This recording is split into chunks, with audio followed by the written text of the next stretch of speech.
Cuando la primera versión del programa empezó a funcionar, me di cuenta de que tenía algo muy bueno entre manos.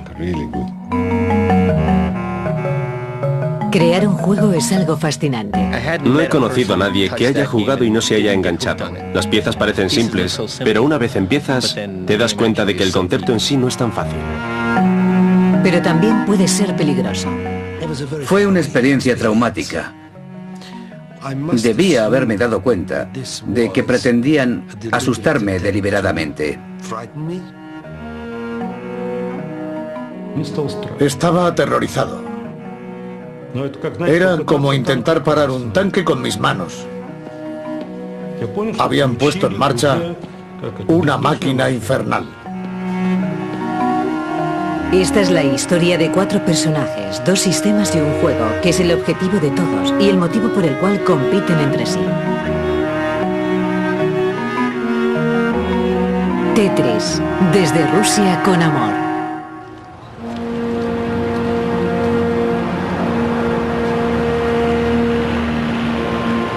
Moscú, enero de 1985. Perduraba la Guerra Fría. Mikhail Gorbachev estaba solo unos meses de alcanzar el poder y ya se oía hablar en todo el mundo de la perestroika. La economía del país estaba a punto de sufrir un colapso y la libertad política todavía era un lejano sueño.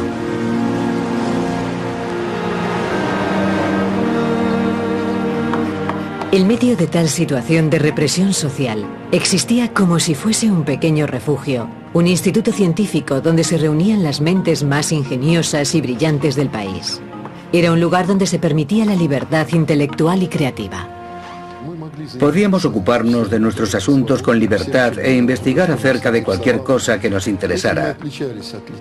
Lo que nos diferenciaba de los escritores y de los filósofos era que nadie podía influenciarnos ideológicamente. Aquí, en el Centro Informático de Moscú, los científicos trabajaban al límite de sus posibilidades. Yo tenía espíritu de pirata informático. Esa posibilidad me fascinaba. Podías conseguir casi cualquier cosa del ordenador. Solo tenías que encenderlo, experimentar y enseguida encontrabas un camino u otro para alcanzar tu objetivo. El predecesor de Alexei Spussimiev habló por primera vez del invierno nuclear y calculó la trayectoria de los satélites Sputnik.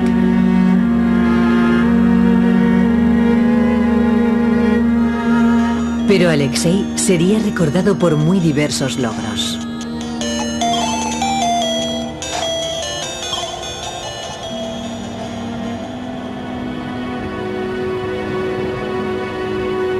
Durante la primavera de 1985 terminó de desarrollar proyectos informáticos con objetivos muy diferentes a los habituales. Como a cualquier niño, siempre me gustaron los regalos. Durante mis años escolares no tenía mucho con lo que entretenerme. Los juegos no formaban parte de nuestro tiempo de ocio. Mucha gente jugaba al ajedrez. Ese tipo de juegos eran muy populares. Así que cuando podía elegir un regalo, iba a la tienda a buscar juegos de mesa con los que me pasaba horas enteras.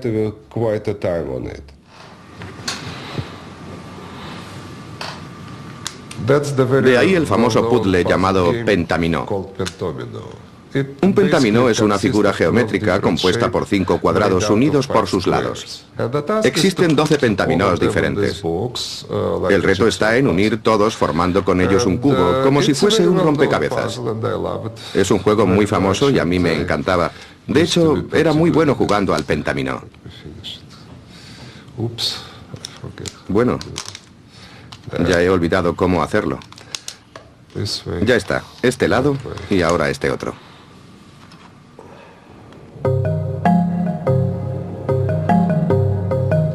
Alexei intentó aplicar la base de este juego en sus programas informáticos. Sería un proceso de lento desarrollo. En la pantalla notó algún cambio. De pronto, Alexei empezó a fumar un cigarrillo tras otro. Los 5 cuadrados del pentominó pasaron a ser 4 e iban cayendo desde la parte superior de la pantalla hacia la inferior. El jugador, al caer cada pieza, tendría que hacerla rotar para que encajase con las que ya estaban en la base. Había nacido un nuevo juego, el Tetris, que significa 4 en griego.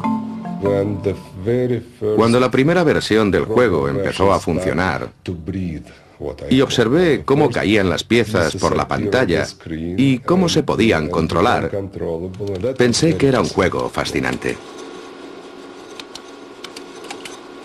De repente nos llamó y dijo: mirad chicos, el resultado final va a ser algo parecido a esto. Y apareció en la pantalla un bloque lleno de piezas que empezaron a caer. Al principio no logré entenderlo y Mikhail tuvo que explicármelo. No fue fácil mantener una velocidad constante de caída. Tuve que ayudarle a encontrar una forma de controlarla.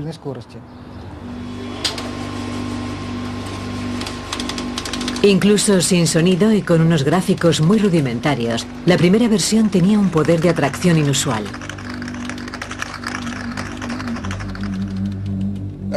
No sabía en qué terminaría este prototipo, pero no podía parar de trabajar en él. Mikhail Kulagin y otros compañeros entraban a la habitación y me preguntaban: ¿por qué pasas aquí tanto tiempo? Entonces les invitaba a jugar y me daba cuenta de que no era yo solo el que se quedaba hechizado, sino que todo aquel que empezaba a jugar no podía dejarlo.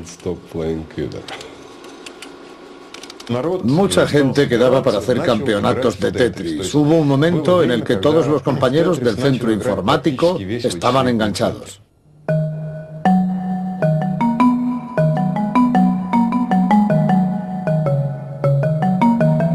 El Tetris se extendió como una plaga por el centro informático.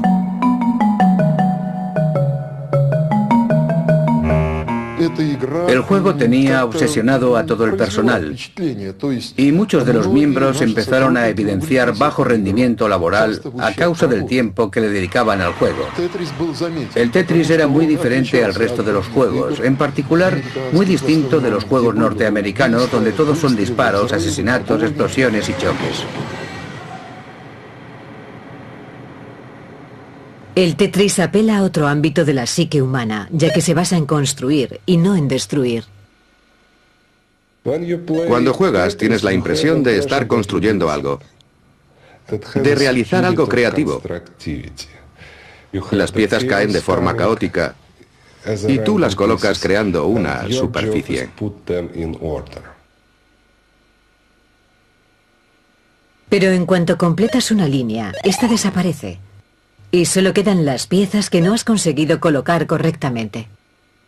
El Tetris es un juego con una motivación negativa muy fuerte. Nunca ves el conjunto de líneas que has completado, ya que desaparecen inmediatamente. Solo permanecen las piezas fallidas, es decir, tus errores. Y por instinto, siempre quieres corregirlos, así que no paras de jugar.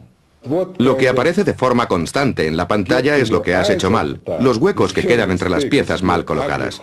El deseo de rellenarlos para completar la línea es lo que te impulsa a seguir.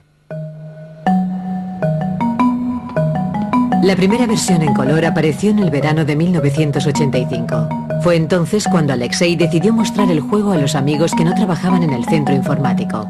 A su vez, estos hicieron copias para dejárselo a otros amigos. Fue como encender una mecha.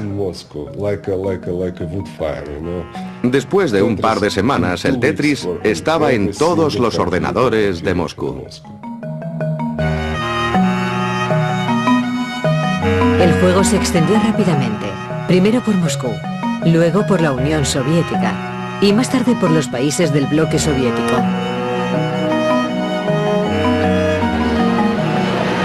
El juego pasaba de unas manos a otras gratuitamente, sin ningún beneficio comercial, copiándose de un disquete a otro. No existía el concepto del derecho intelectual. Las ideas de cada individuo pertenecían al Estado y debían de ser compartidas con toda la población. No sabíamos que el software pudiera ser considerado un producto, ni que pudiera ser vendido o registrado. Aquello no tenía sentido para nosotros. La cadena comercial era algo de lo que se ocupaba el Estado, no los individuos. De haberlo intentado nosotros, habríamos acabado en prisión. En el telón de acero, el Tetris era objeto de culto, lo cual aportaba reconocimiento a su creador, pero ningún premio ni recompensa económica.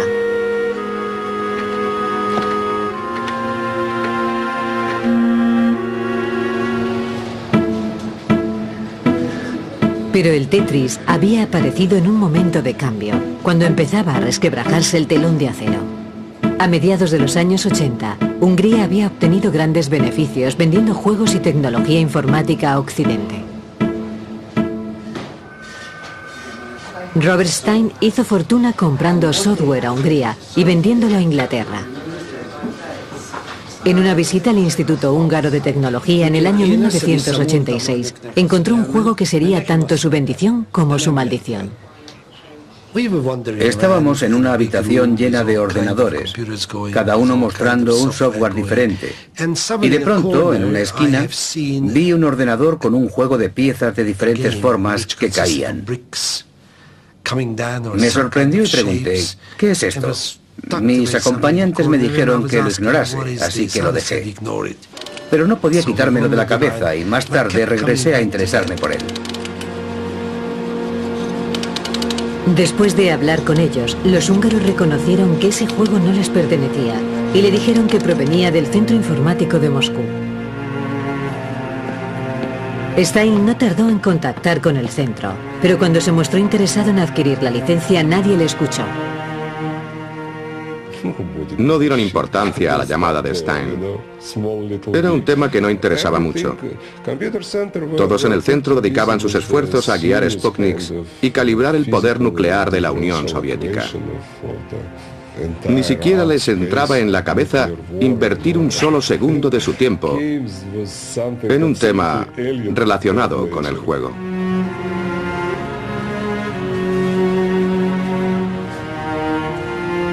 Alexei Spagitnov, en representación del centro, acabó negociando con Stein. Me ofreció unas 10.000 libras como adelanto. Le contesté que nos interesaba la oferta, pero que teníamos que seguir negociando. Entonces, él entendió mi respuesta como un acuerdo.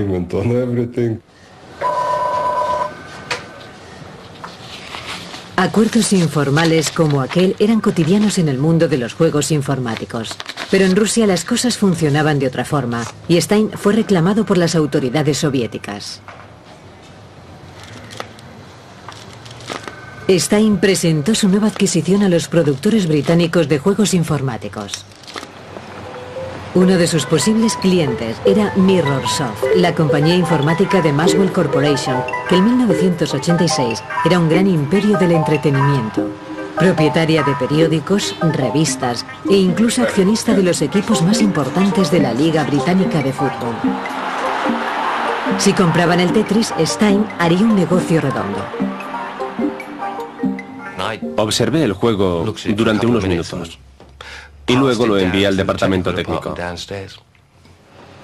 Un par de semanas más tarde, pasé por el departamento a la hora del almuerzo y vi que todos estaban jugando al Tetris en su hora de comida. Entonces pensé que debía probarlo yo mismo y me lo llevé a casa. A partir de ese instante, ya era solo cuestión de tiempo que el virus del Tetris invadiese Inglaterra. Me obsesioné tanto con el juego que tuve problemas en casa. Mi mujer me decía que no le dedicaba tiempo ni a ella ni a mis hijos, pero les invité a probar el juego y enseguida me entendieron. No podían dejar de jugar. Mirrorsoft firmó un acuerdo para producir el juego en Inglaterra. Maxwell poseía además una empresa informática en California que obtendría indirectamente los derechos y se ocuparía de introducir el Tetris en América. Estábamos buscando juegos, para lo que contábamos con Jim. Él me dijo, prueba este, te va a encantar. Así que me senté y jugué durante un par de horas. Luego fui a comer algo y cuando todo el mundo se marchaba a casa, sentí la necesidad de jugar otra vez. Así que volví a la oficina y jugué unas 3 o 4 horas más.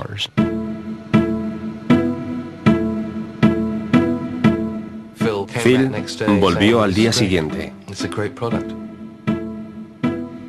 y me dijo que el Tetris era un producto genial. El problema sería introducir un producto tan particular en un mercado muy competitivo.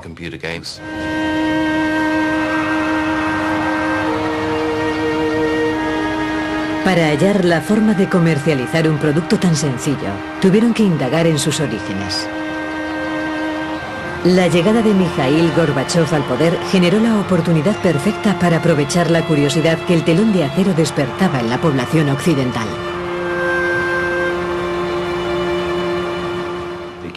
La curiosidad que despertaba acceder a algo proveniente del otro lado del telón de acero hacía que la gente lo comprara. Comercializamos el producto en un envase rojo, con el nombre en ruso. Asimismo, usamos el símbolo soviético como parte del logotipo de Tetris.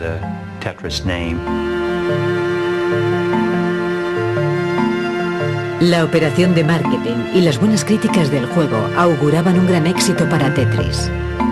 Pero tanta publicidad tuvo una consecuencia negativa y estuvo a punto de arruinar el proyecto.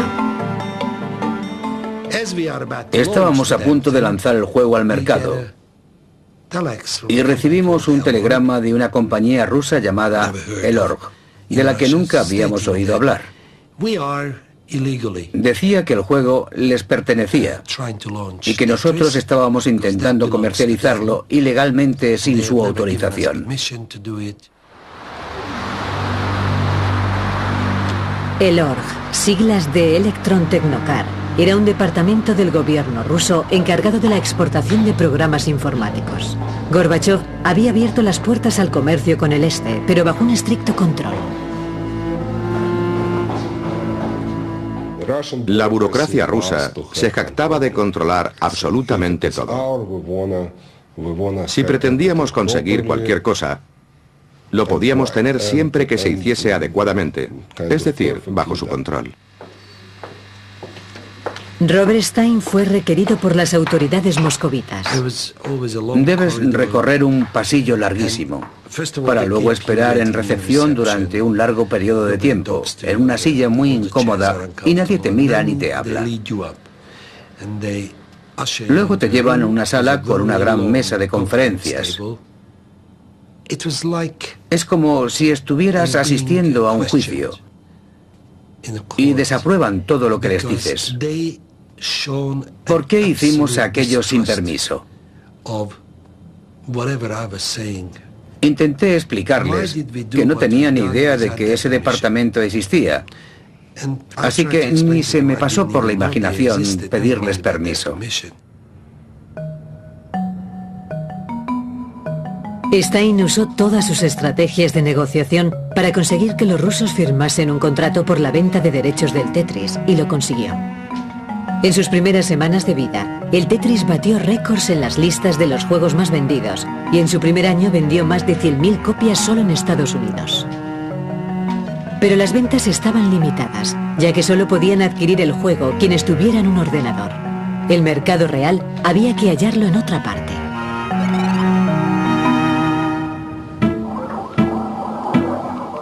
En aquel momento las consolas se conectaban a la televisión y se jugaba a través de un control remoto. En 1988, el mercado informático para el hogar era una industria en ciernes. La empresa de Maxwell Company, Mirrorsoft, vio una oportunidad única en el lanzamiento de una versión casera del Tetris y se lo propuso a la empresa Atari. Ellos tenían los derechos del juego y acudieron a mí para que hiciéramos una versión para las consolas caseras. Así que solo se lo propuse a la dirección de Atari Games y les entusiasmó la idea. La versión para PC de Tetris también resultaba idónea para su adaptación a un videojuego. Atari llegó a un acuerdo y se comprometió a hacer más atractivo el aspecto visual del juego. Pensé que si diseñábamos las piezas en 3D, el juego ganaría mucho. Así que puse a los técnicos a trabajar en ello. Pensé que tendría más estilo y lo diferenciaría de los juegos del PC, que solían ser muy simples. Modificamos muchos más detalles estéticos que hacían el juego más atractivo. Desde un punto de vista comercial, era un proyecto muy interesante. Tenía un amplio margen de beneficio.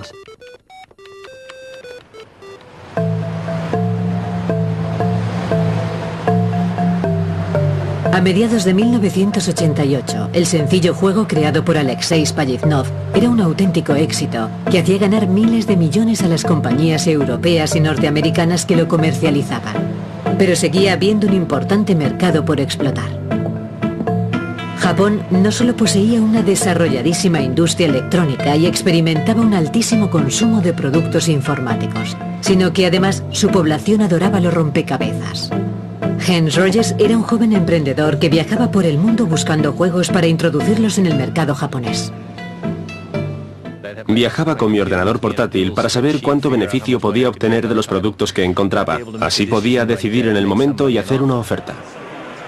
Acudió a una feria informática en Estados Unidos donde conoció a Randy Browlett de Atari. Desde el primer momento, Hank supo que el juego podía ser un gran éxito en Japón.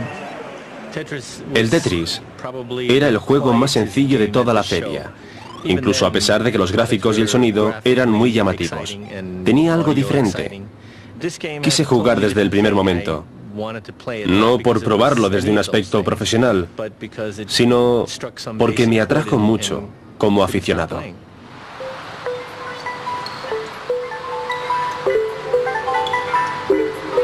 Hank adquirió los derechos del juego para su venta en Japón, tanto para PC como para videoconsolas. Cuando regresó a su país se puso a trabajar para crear su propia versión del juego.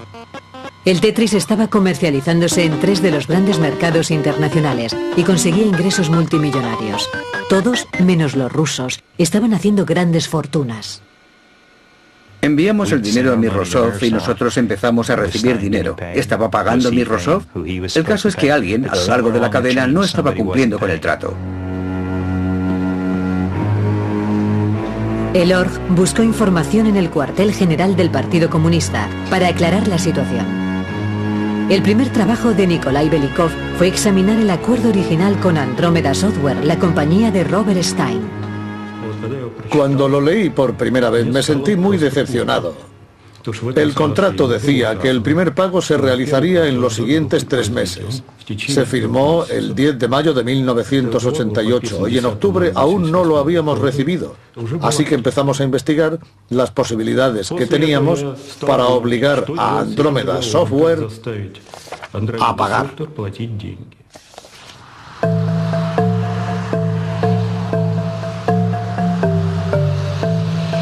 Mientras Belikov pensaba en cómo solucionar el problema, en el otro extremo del mundo estaba a punto de producirse un cambio.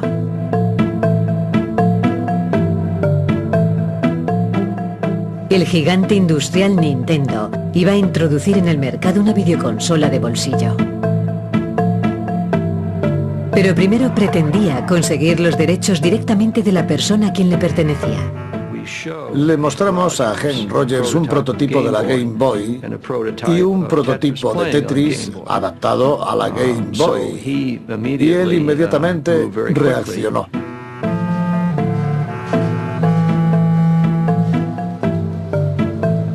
Hank acudió directamente al primer eslabón de la cadena, al hombre que había negociado personalmente con los rusos.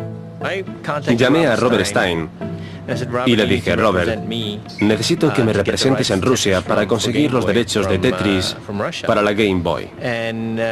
Y aceptó, así que le envié $25.000.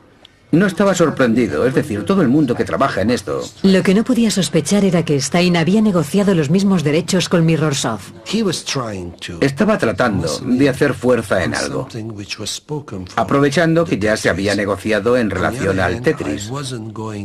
Pero por otra parte, no quería rechazar el nuevo proyecto porque podía suponer la concesión de licencias para productos que nosotros desarrollábamos en Hungría.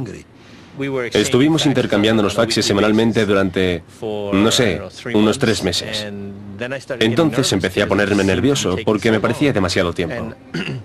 Luego él dijo que tendría que viajar a Rusia, pero no hacía más que decirlo y no se decidía nunca.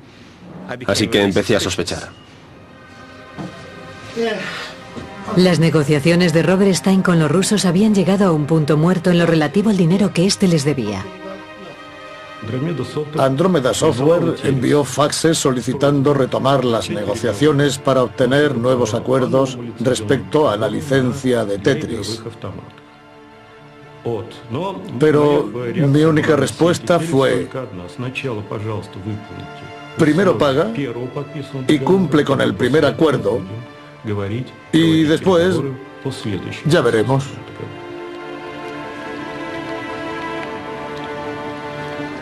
En febrero de 1989, Heinz Rogers se cansó de esperar, convencido además de que Stein trabajaba para alguien más.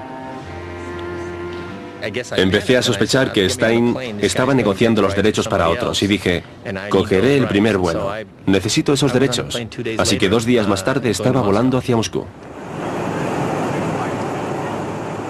Pero Heinz Rogers no era el único que iba camino de Moscú en esa semana. Finalmente, Robert Stein decidió viajar hacia allí. Además, Mirrorsoft había enviado en secreto esa misma semana a Kevin Maxwell para negociar. Tanto Stein como Maxwell tenían reuniones con el Org el mismo día. Henk, sin embargo, no había pedido cita con anterioridad. Incluso desconocía la dirección del Org. Era la primera vez que iba a atravesar el telón de acero y no sabía lo que podía esperarme. No sabía cómo negociar con personas de una cultura diferente a la mía. Así que pretendía bajar del avión y hacer amigos. Pero no fue así. Este es el comienzo de mi viaje y espero permanecer algún tiempo. Henk grabó en vídeo su aventura para poder mostrarla en Japón. Echa un vistazo. Esto es Moscú. Todo parece muy oscuro porque es una ciudad muy gris. Toda la gente con la que me encontré era antipática, malhumorada. Había una mesa de información en el hotel. Pregunté cómo llegar a El Org y me dijeron que no lo sabían y que no podían averiguar la dirección. Y ya está. Ni siquiera intentaron ayudarme. Estoy esperando una llamada de Japón mientras veo un vídeo sobre Hawái. El televisor no funciona. La radio no funciona. Y ya he leído todo lo que estaba a mi alcance.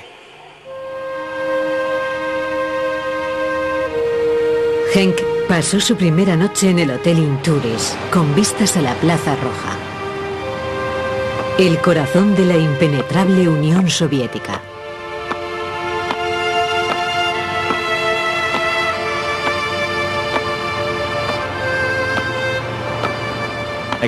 Al día siguiente, contraté a un intérprete, cosa que nunca antes había considerado, pero lo hice.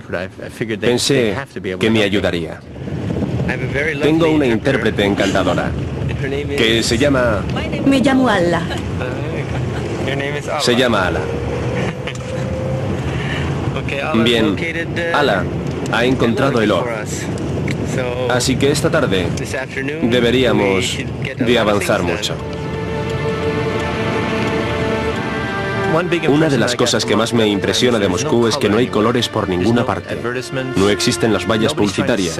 Nadie trata de venderte nada.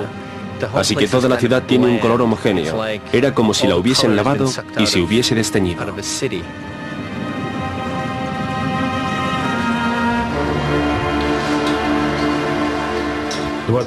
El 21 de febrero me llamaron del departamento de protocolo anunciándome que tenía una visita.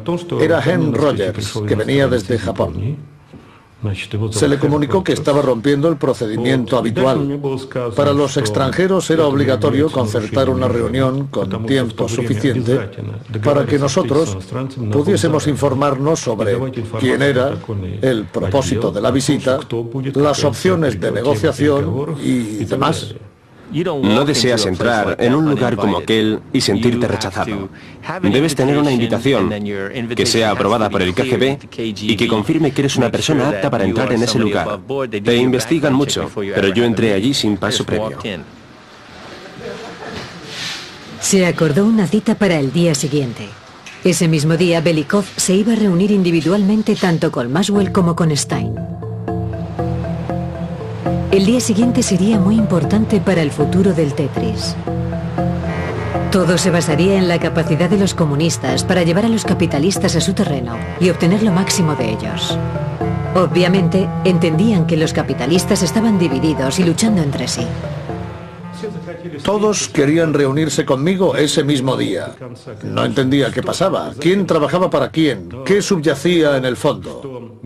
Lo comprendí en cuanto me reuní con cada uno de ellos.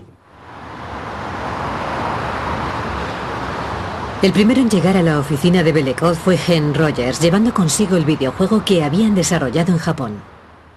En cuanto nos sentamos a la mesa, el señor Rogers sacó su videojuego. Hablando honestamente, no entendía qué era. Me dijo: señor Belikov, estoy vendiendo su juego con gran éxito. Dije, estamos vendiendo el Tetris en Japón. Somos los mayores fabricantes de Tetris en el mundo entero en estos momentos.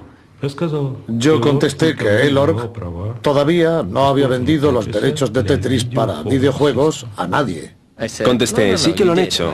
Y muy convencido le dije, mire, los derechos han sido cedidos de Elorg a Mirrorsoft, de Mirrorsoft a Tengen y por último a Bulletproof Software, mi empresa. Así es como he obtenido los derechos. Él dijo, nunca le hemos cedido los derechos a nadie. Y entonces pensé, Dios mío, algo va mal. Los únicos derechos cedidos fueron a la empresa Andrómeda Software y únicamente para el uso del Tetris en PC. Usted está vendiendo ilegalmente algo que no le pertenece. No solo no consiguió los nuevos derechos que pretendía, Henk descubrió incluso que los derechos que ya tenía no tenían validez. Me empezaron a interrogar sobre el asunto. Señor Rogers, ¿cómo consiguió esa licencia? ¿Por qué cree que es legítima? En fin, ese tipo de preguntas que te harían en un tribunal. No era una conversación amistosa, me consideraban culpable. Él se encontraba, por supuesto, aturdido, confuso. Al final dijo, perdóneme, no sé cómo ha sucedido todo esto, pero deseo colaborar y trabajar con usted. Tengo buenos contactos con la empresa Nintendo. Ellos ocupan actualmente el 70% del mercado de videojuegos mundial.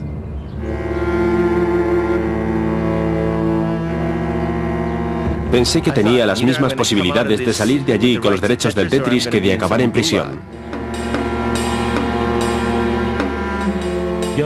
Llegados a este punto, ofrecí la única opción posible. Señor Rogers, redactemos por escrito todo lo que me ha contado. Él accedió. Pero como estaba esperando a Robert Stein y no quería que se encontrasen, acordé con él quedar para el día siguiente.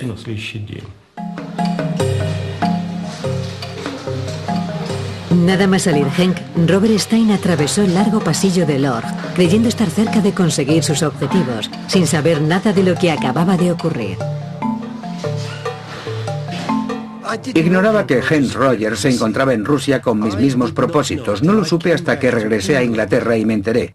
Además de que Kevin Maxwell también había estado personalmente en Elorg. Robert Stein acudía a Elorg para negociar derechos adicionales sobre el Tetris. Elorg, sin embargo, tenía otra pretensión. Y en cuanto empezó la reunión, Belikov puso sobre la mesa el contrato vigente entre ambos. Le dije, señor Stein, dígame honestamente cómo denominaría a este documento. Él contestó, es un contrato de acuerdo. Y yo repliqué, no es un contrato de acuerdo. Es un conjunto de frases irresponsables. Era una forma deliberada de asustarme o de ponerme en una situación difícil.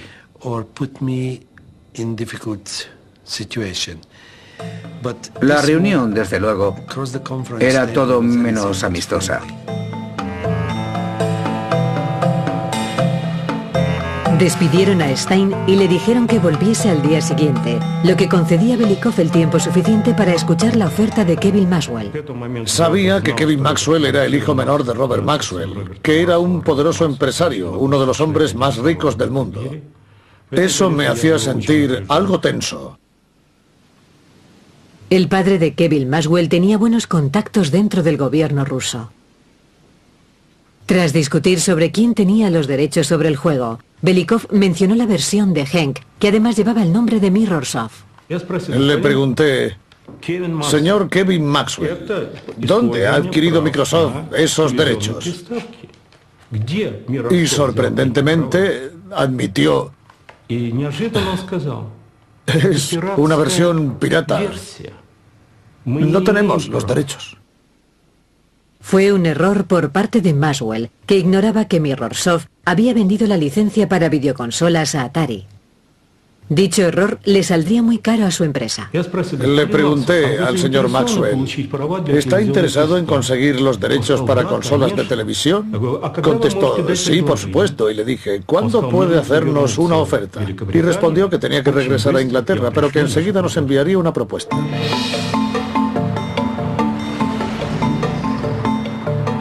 Al final del día, los rusos habían recibido una valiosa lección sobre el capitalismo y habían aprendido mucho de ella.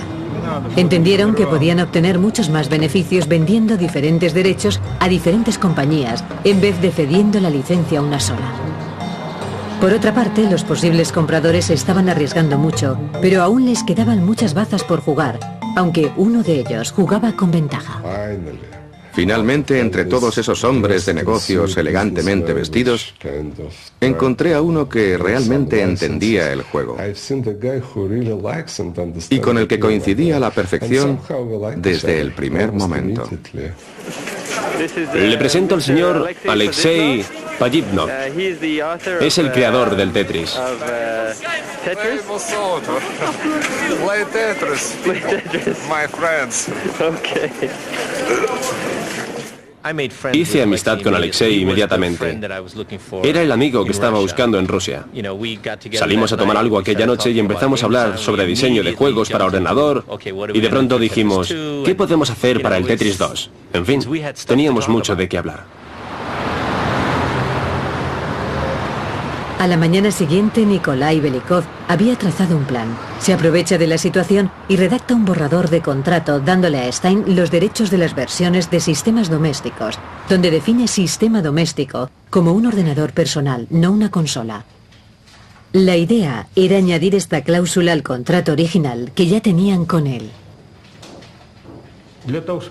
Sabía que Stein iba a preguntar por qué era necesaria esa cláusula.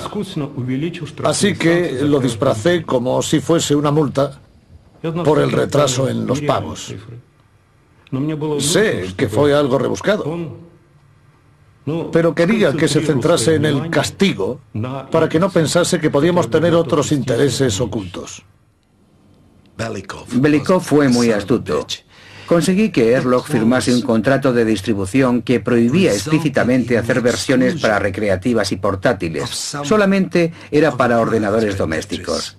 La cláusula añadida excluía algunos de los formatos en los que el Tetris ya se estaba comercializando, con lo cual lo que había firmado era un contrato por los mismos derechos que ya tenía, los de las versiones para ordenador. No me di cuenta porque estaba centrado únicamente en mis objetivos. Es algo que nunca me perdonaré. Pero cuando me percaté del asunto ya era tarde. Lo hicieron siendo muy conscientes del engaño. Fue como si me dijesen que me sacrificaban a mí por el bien del Estado. Belikov despachó a Stein firmando el contrato con la condición de abonar la deuda que tenía con ellos en un máximo de 2 semanas. Tras Stein, acudió Hen Rogers. Belikov debía resolver la cesión de derechos de una empresa a otra hasta que llegaran a sus manos. Voy de camino a la reunión que tengo en el org a las 10 en punto. Anoche redacté un escrito sobre cómo llegué a hacerme con los derechos del Tetris. Ya veremos lo que ocurre en la reunión.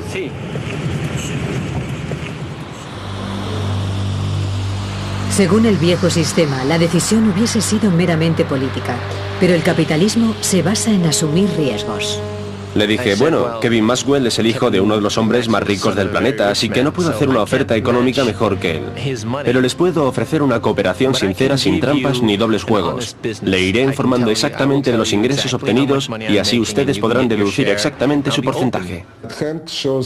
Hank daba la sensación de ser un hombre de negocios muy sincero y respetable, porque siempre mantenía o siempre mantuvo su palabra. Alexei Pajitnov apostaba por Hank porque Kevin Maxwell parecía una persona compleja, con dobles intenciones. Miraba a todo el mundo por encima del hombro, con aires de prepotencia, y eso le horrorizaba. La oferta de Hank ganó la partida. El Org le concedió los derechos para portátiles. Firmamos el contrato y entonces el gran jefe, el Dr. Trifnov, vino y me estrechó su mano de hierro. Por fin ya estaba todo hecho. Entonces me dijeron, señor Rogers, espere un momento. Hay algo más que queremos que haga, algo que deseamos comentar con usted. Quisiera pedirle que nos haga una oferta por los derechos del juego para videoconsolas.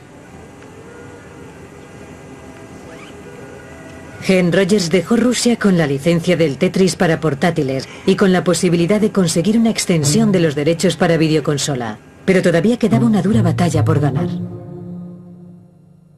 Los técnicos de Atari Games estaban muy ocupados creando la versión del Tetris para videoconsola, ciñéndose al acuerdo con Mirrorsoft. Fabricamos 500.000 de unidades solo para el primer día de lanzamiento. Realizamos una inversión enorme en los recursos humanos necesarios para este proyecto. Los ingenieros escogidos en Atari para realizar el trabajo eran sin duda los mejores de la empresa.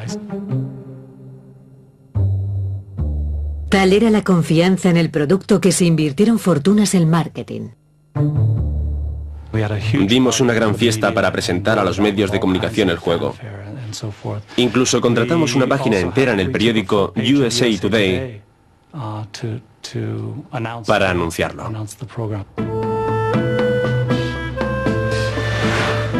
Pero a Atari le aguardaba una gran sorpresa. En Seattle, Hen Rogers visitaba a sus contactos de Nintendo para ofrecerles en exclusiva los derechos para la videoconsola. Nintendo Entertainment System era la compañía que más consolas vendía en todo el mundo. Nos alegramos mucho cuando supimos que los derechos para videoconsolas domésticas estaban disponibles.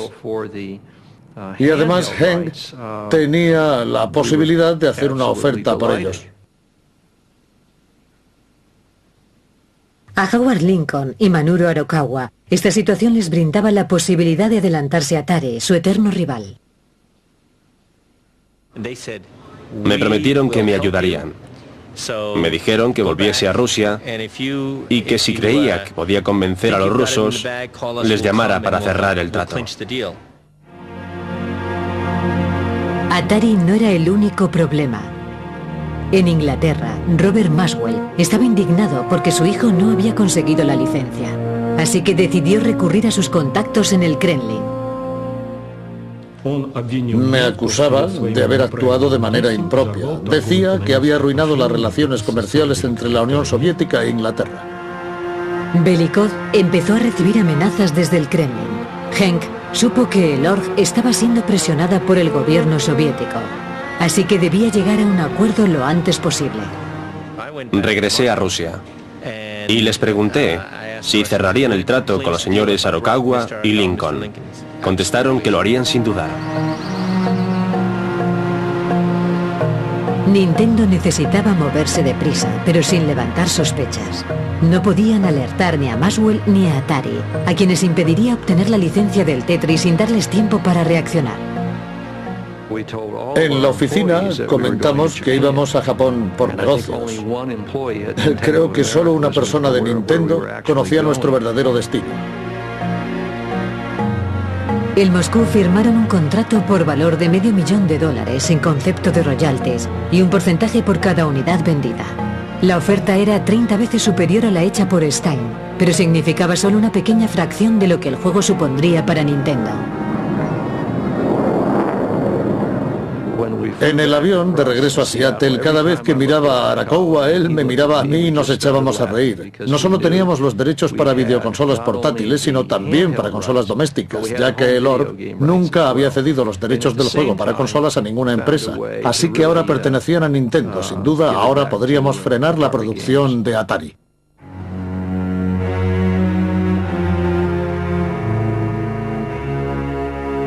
En Moscú, la presión que Belikov recibía era cada vez mayor. El 23 de marzo recibí un fax enviado por Kevin Maxwell. En él me informaba de que los graves errores que había cometido iban a ser motivo de discusión con Gorbachev en su visita a Londres. Este asunto se había politizado y yo recibía una amenaza tras otra. Dejaba de ser un negocio para convertirse en un tema político. Había dos titanes luchando por mi juego. Entrábamos en tierras movedizas.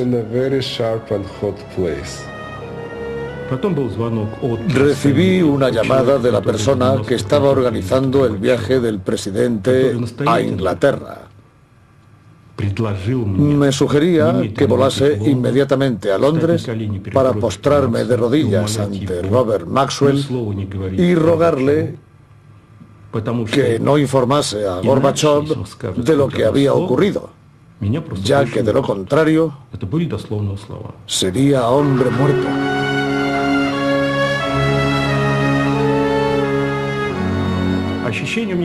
Al principio quedé aterrorizado, como le habría ocurrido a cualquiera ante tal amenaza. Era como intentar parar un tanque con mis manos.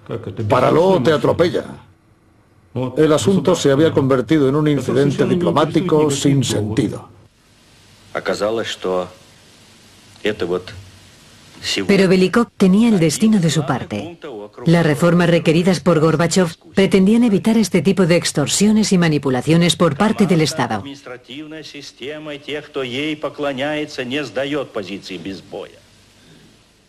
Desde luego no podía sentirme afortunado. Si esto llega a pasar un año antes, en 1988, el final de esta historia hubiera sido muy diferente. Estoy seguro de eso.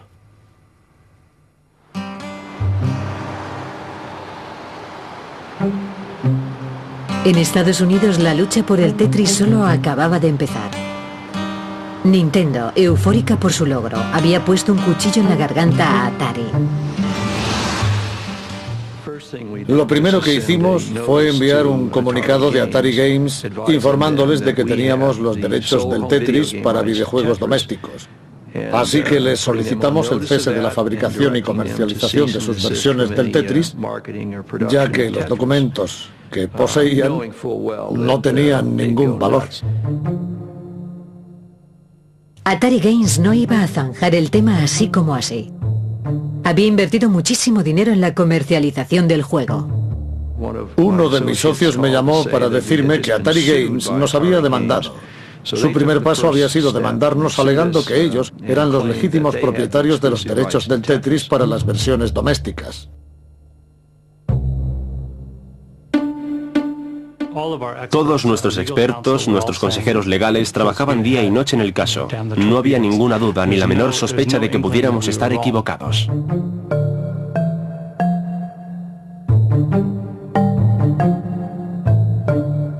El juicio que enfrentaría a ambas compañías se fijó para el mes de noviembre del año 1989.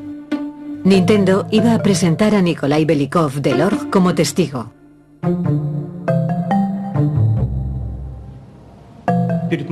Antes de partir, me llamaron del Comité Estatal de Tecnología Informática. Me advirtieron que si perdía el caso y Atari ganaba el juicio, se crearía un comité de investigación en el que se juzgarían mis acciones y mi negligencia, pues se me consideraría culpable de la pérdida de muchísimos millones de dólares. Belikov se reunió con Hen Rogers en la ciudad de San Francisco, donde ambos esperaban para testificar. Disponían de bastante tiempo para relajarse antes del juicio.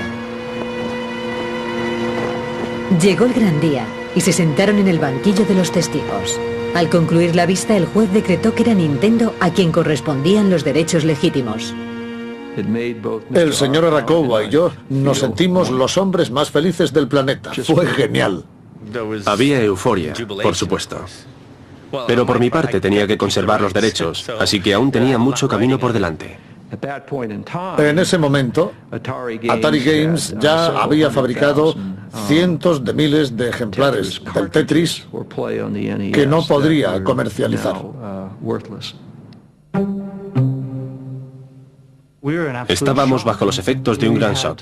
Teníamos juegos listos para ser distribuidos y un montón de demandas, y de repente no podíamos seguir comercializando el producto. Estábamos estupefactos.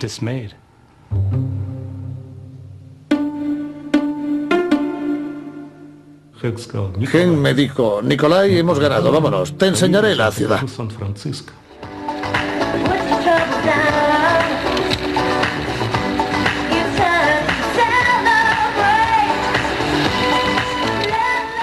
Estábamos infringiendo las normas. Conducía a gran velocidad por las calles de San Francisco. Yo le contaba lo mal que lo había pasado con todo el proceso, y las imágenes de los acontecimientos sucedidos en los últimos meses pasaban a cámara lenta por mi mente.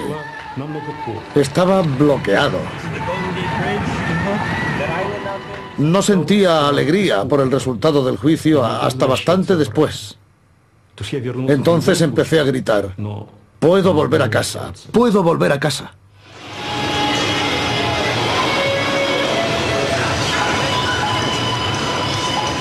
El verdadero ganador fue Nintendo. Hasta la fecha, Nintendo ha conseguido vender más de 8 millones de ejemplares del Tetris en todo el planeta. La gente de Mirrorsoft y Atari Games demostró cierta incompetencia. No supieron hacer sus deberes. No hicieron lo que debían. Realmente lo que pasó fue que los profesionales competentes tomaron ventaja sobre aquellos que no lo eran. Cuando Atari encontró al responsable de tal desastre, ya era demasiado tarde. El 5 de noviembre de 1991, Robert Maxwell murió en extrañas circunstancias, dejando su gran imperio sin liderazgo y causando un gran escándalo financiero. Habían desaparecido 440 millones de dólares de los fondos de pensiones de la compañía. Tras la muerte de Maxwell, su imperio se derrumbó estrepitosamente. Sus cimientos no eran tan sólidos como parecían, y salieron a la luz muchos escándalos financieros. Ni siquiera se pudo dar una indemnización a los trabajadores. Atari caía y Nintendo se hacía cada vez más fuerte. El Tetris fue la clave del éxito de la Game Boy, de la cual se habían vendido 70 millones de unidades por todo el planeta.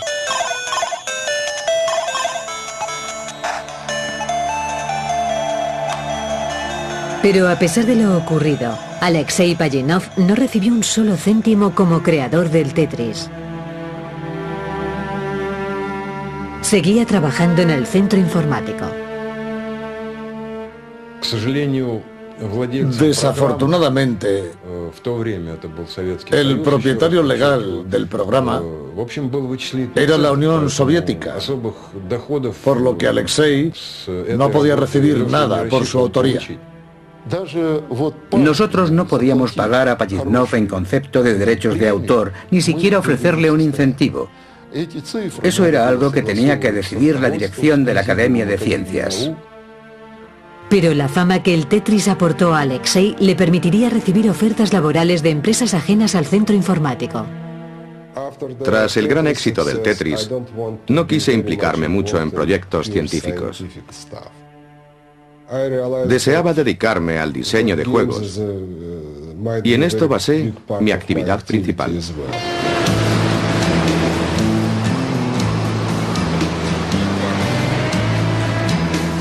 En 1991, gracias a su amigo Hen Rogers, Alexei recibió una oferta para trasladarse junto a su familia a Estados Unidos. De esta forma se le abrían las puertas a un futuro profesional relacionado con aquello que le apasionaba, el diseño de juegos informáticos. Su mujer había estado en Estados Unidos anteriormente, así que cuando regresó a casa y le preguntó si quería mudarse allí, se le saltaron las lágrimas de la alegría. No podía encontrar palabras para explicarle las diferencias entre ambos países, todo lo que se estaban perdiendo en Rusia. Alexei se estableció en Seattle, donde creó una compañía para desarrollar tecnología informática adaptada a la creación y al desarrollo de juegos. Pero el sueño americano no le depararía todo lo que había imaginado. Necesitaba obtener ingresos para mantener a mi familia. No tenía tanto dinero como para sentarme y disfrutar de la vida. Así que los primeros 2 años en Estados Unidos fueron todo un reto para nosotros. En 1996, Alexei recibió una oferta de trabajo de Microsoft para su división de juegos. Aceptó y sigue allí desde entonces. Solo tengo que diseñar juegos.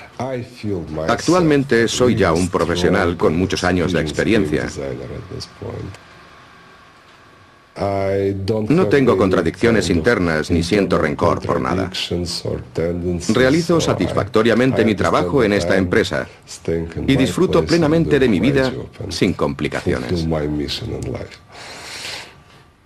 Cuando el periodo de licencia del Tetris terminó en 1996, Alexei empezó a recibir royalties en concepto de derechos de autor, aunque solo una pequeña fracción de lo que habría conseguido de haber diseñado el juego en un país con un sistema político diferente.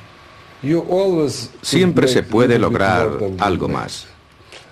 Pero nunca pienso demasiado en eso. Vivo tranquilamente.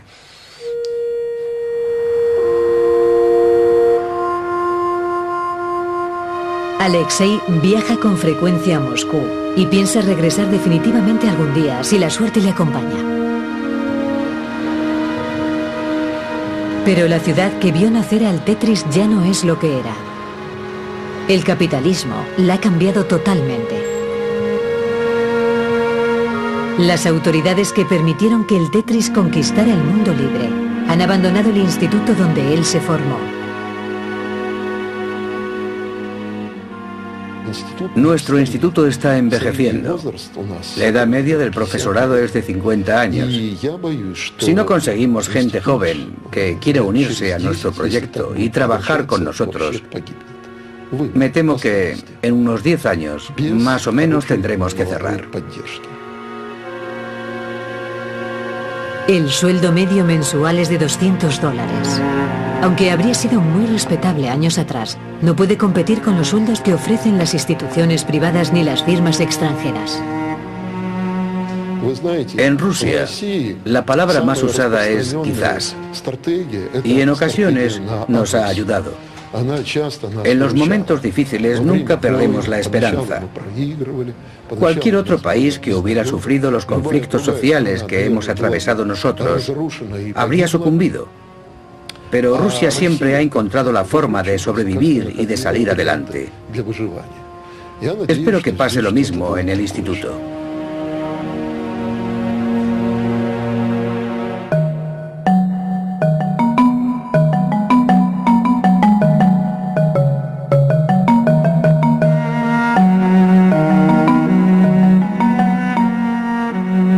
Actualmente, el Tetris está preparado para instalarse en los nuevos medios, esta vez en los teléfonos móviles.